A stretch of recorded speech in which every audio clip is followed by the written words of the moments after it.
Hello friends, today we are reviewing AP and lateral skull radiographs of a patient with a history of trauma to the right side of the skull.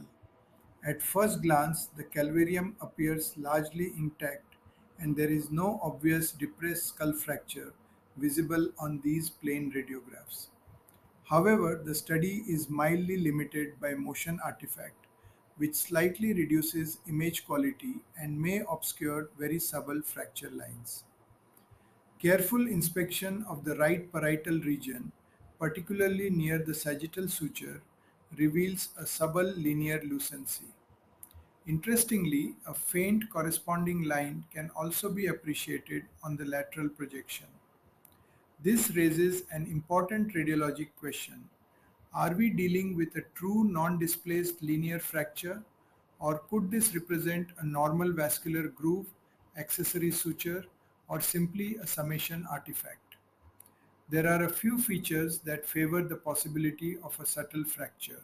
The lucency appears relatively straight. It is faintly visualized on two projections, and importantly, there is a clear clinical history of trauma involving the right side of the skull. At the same time, there are also points against confidently diagnosing a fracture on plain radiographs alone.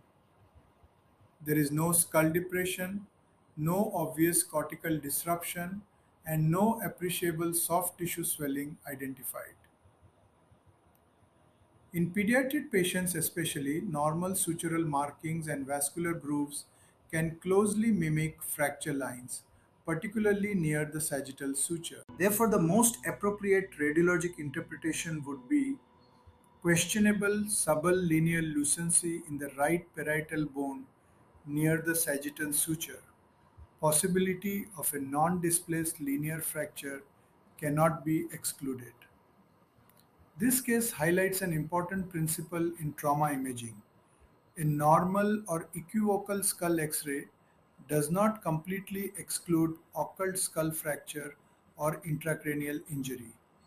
If the patient has persistent headache, vomiting, neurological symptoms, swelling, loss of consciousness, or strong clinical suspicion of head injury, CT brain with bone window remains the gold standard for definitive evaluation.